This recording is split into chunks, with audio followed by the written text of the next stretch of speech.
히브리서 6장. 그러므로 유치원생 수준으로 그리스도를 그리는 데서 벗어나 멋진 작품을 만드십시오. 그리스도 안에서 무럭무럭 자라가십시오. 그 기초가 되는 진리는 자기 힘으로 구원받으려는 노력을 버리고 하나님께 돌아서서 그분을 신뢰하는 것과 세례에 관한 가르침과 안수와 죽은 자의 부활과 영원한 심판입니다. 하나님께서 도와주시면 우리는 이 모든 진리를 충실하게 붙들 수 있을 것입니다. 그러나 그 이상의 것이 있습니다. 그러니 계속 나아가십시오. 한때 빛을 보고 하늘을 맛보고 성령의 역사에 참여하고 하나님의 선하신 말씀과 우리 안에서 돌파에 들어오는 능력을 경험한 자들이 등을 돌려 그 모든 것과 관계를 끊어버렸다면 그들은 아무 일 없었다는 듯이 처음부터 다시 시작할 수는 없습니다. 그것은 불가능한 일입니다. 그들이 예수를 다시 십자가에 못 박고 공개적으로 부인한 것이기 때문입니다. 바싹 마른 땅이라도 비를 흠뻑 빨아들여서 농사짓는 사람에게 풍성한 곡식을 내면 하나님께 잘했다는 칭찬을 듣습니다. 그러나 잡초와 엉겅퀴를 내는 땅은 저주를 받습니다. 그 땅은 불에 타서 수확할 것이 없습니다. 친구 여러분, 나는 그런 일이 여러분에게 일어나지 않으리라고 확신합니다. 나는 여러분이 구원의 여정에서 이룬 더 나은 것이 있다는 것을 생각하게 됩니다. 하나님께서는 어느 것 하나 잊으시는 법이 없습니다.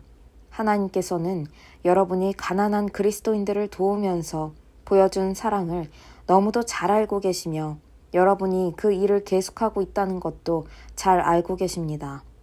이제 내가 바라는 것은 여러분 각자가 튼실한 소망을 향해 동일한 여정을 펼쳐서 마지막까지 그 소망을 유지하는 것입니다. 꾸물거리지 마십시오. 헌신적인 믿음으로 끝까지 달려가서 마침내 약속받은 것을 전부 얻는 사람이 되십시오. 변치 않는 하나님의 약속. 하나님께서 아브라함에게 약속하실 때 자신의 명예를 걸고 분명하게 약속하셨습니다.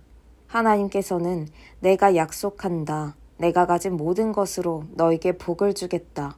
복을 주고 복을 주고 또 복을 주겠다. 하고 말씀하셨습니다. 아브라함은 참고 견딘 끝에 약속받은 것을 전부 받았습니다. 사람들은 약속할 때 자기보다 위에 있는 권위에 호소하여 약속을 보증합니다. 약속을 이행하기로 한 당사자들 사이에 문제가 생길 때 그 권위로 약속을 뒷받침하려는 것입니다. 하나님께서도 자신의 약속을 보증하기 원하셨고 결국 바위처럼 단단하여 깨지지 않는 자신의 말씀으로 보증해 주셨습니다. 하나님께서는 자신의 말씀을 어기실 수 없기 때문입니다. 그분의 말씀은 변치 않으며 그분의 약속도 변치 않습니다.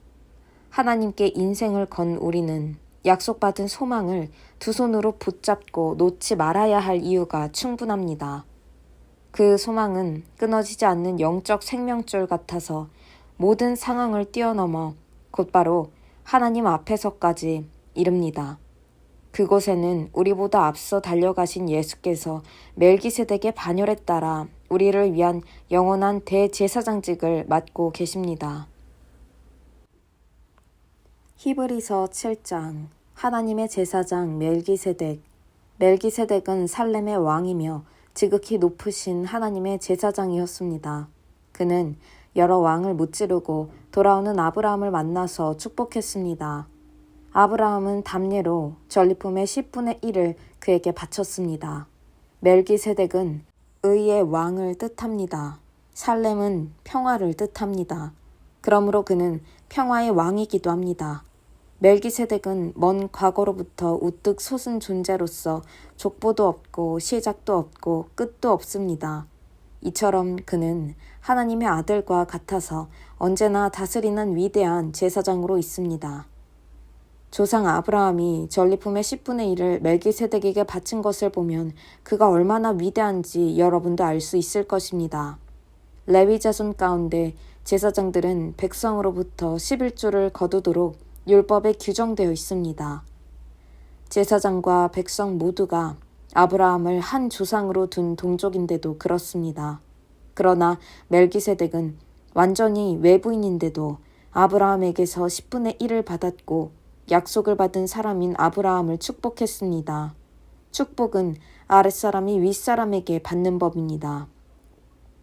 이렇게 볼 수도 있습니다.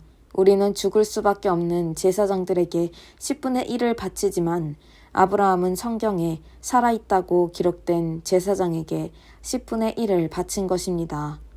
궁극적으로는 이렇게 말할 수 있습니다. 레위는 멜기세덱에게 10분의 1을 바친 아브라함의 자손입니다. 그러니 우리가 레위 지파의 제사장에게 10분의 1을 바치는 것은 결국 멜기세덱에게 바치는 것이나 마찬가지입니다. 영원한 제사장이신 예수. 율법을 받을 때 바탕이 되었던 레위와 아론의 제사장직이 백성을 완전하게 할 수 있었다면 멜기세덱의 제사장직과 같은 제사장직이 생겨날 필요가 없었을 것입니다. 그러나 레위와 아론의 제사장직의 직무를 제대로 마무리하지 못했기 때문에 제사장직의 변화가 일어났고 그로 인해 근본적으로 새로운 법이 생기게 되었습니다. 옛 레위의 제사장직으로는 이 사실을 이해할 길이 없습니다. 예수의 족보에 그분과 레위의 제사장직을 연결할 만한 근거가 없는 것은 그 때문입니다. 그러나 멜기세덱 이야기에서 다음과 같이 완벽한 설명을 얻을 수 있습니다. 멜기세덱과 같은 제사장 예수께서 혈통의 계보를 따라서가 아니라 순전히 부활, 생명의 힘으로 그분은 살아계십니다. 멜기세덱의 반열에 따른 영원한 제사장이 되셨습니다. 이전의 방식, 곧 율법 제도는 기대했던 것만큼 효력을 내지 못해 폐기되고 말았습니다. 율법은 아무것도 성숙에 이르게 하지 못했습니다. 그러나 이제 효력이 분명한 우리를 하나님의 임재 속으로 곧바로 데려다주는 또 다른 길이 그 자리를 대신했습니다. 그 길은 다름 아닌 예수이십니다. 옛 아론의 제사장직은 하나님의 명시적인 확증 없이도 자동적으로 아버지에게서 아들로 계승되었습니다. 그러나 하나님이 개입하셔서 새롭고 영원한 제사장직을 제정하시고 다음과 같은 약속을 덧붙이셨습니다. 하나님께서 약속하셨으니 그 약속을 철회하지 않으실 것이다. 너는 영원한 제사장이다. 이처럼 예수께서는 우리와 하나님 사이에 더 나은 방식, 실제로 효력 있는 방식을 보증하는 분이 되셨습니다. 이것은 다름 아닌 새 언약입니다. 전에 제사장이 많았던 것은 한 사람이 죽으면 다른 이가 대신해야 했기 때문입니다. 그러나 예수의 제사장직은 영원합니다. 그분은 지금부터 영원까지 제사장으로 계시면서 자기를 통해 하나님께 나아오는 모든 사람을 구원하시고 언제나 그들 편에서 말씀해 주십니다. 이제 우리에게는 우리의 필요에 완벽하게 들어맞는 한 분, 대제사장이 계십니다. 그분은 온전히 거룩하시고 죄가 전혀 없으시며 그 권세가 하늘 높이 하나님 계신 곳까지 이릅니다. 그분은 다른 대제사장들과 같지 않으셔서 우리와 우리 죄를 위한 희생제물을 드리기 전에 매일같이 자기 죄를 위해 희생제물을 드릴 필요가 없으십니다. 그분께서 자기 몸을 희생제물로 드리심으로 영단번에 그 일을 완성하셨기 때문입니다. 율법은 이를 제대로 해내지 못하는 사람들을 어쩔 수 없이 대제사장으로 세웁니다. 그러나 하나님이 개입하셔서 율법 다음으로 주신 명령은 영원토록 완전하신 아들을 대제사장으로 세웁니다.